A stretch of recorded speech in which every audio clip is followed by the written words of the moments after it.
Okay. Shor shel Yisrael shenaga shor shel hektish. So, an ox belonging to a Jew gores an ox belonging to the Beis Hamikdash, which has been given over to the Beis Hamikdash. V'shal hektish, or the other way around.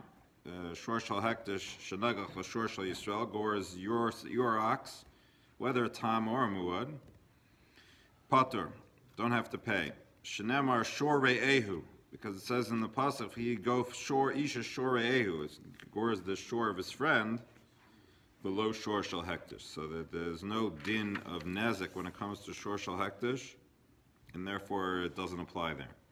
Shor shel Yisrael shenagach l'shor shel nachri. If you have the ox belonging to a Jew, the shor belonging to a non-Jew, patur, exempt.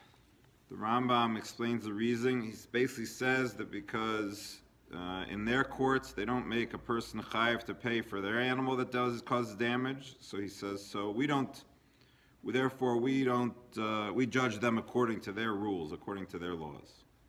However, v'shel nachri shenagach l'shor shel Yisrael, a non-Jew ox who gores the ox of a Jew, bein tam bein muad mishal nezek shalom. Whether it's a tam, whether it's a muad, pays full damages.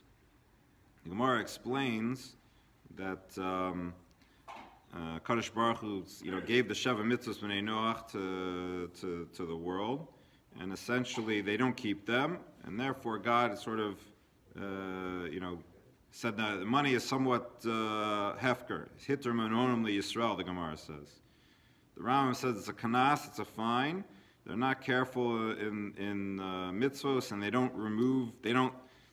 don't stop their animals causing damage. And if we won't make them chayiv for the damage of their animals, so then they're not going to watch them, and it's going to be a dangerous world. The Meiri writes here that because they're not careful about money otherwise, so it's a kanas, and he adds that this is ba'amim she'enim gedurim b'darchei datot v'nimusin. This is not, the Meiri is troubled by this. All of the Mefarshim are troubled by this. How can it doesn't seem to be equitable? Seems to go against sort of Jewish moral law. So the Meiri says, well, this doesn't apply. This only applies to the idol worshippers. It doesn't apply to the people who are keeping, major religions who are acting in proper fashion. It doesn't apply to them. It only applies to those in the sort of the heathens, those who have gone away from keeping any semblance of the Sheva Mitzvos, keeping in the semblance of the dinim, and therefore would not apply. He assumes to your common everyday non-Jew in his world.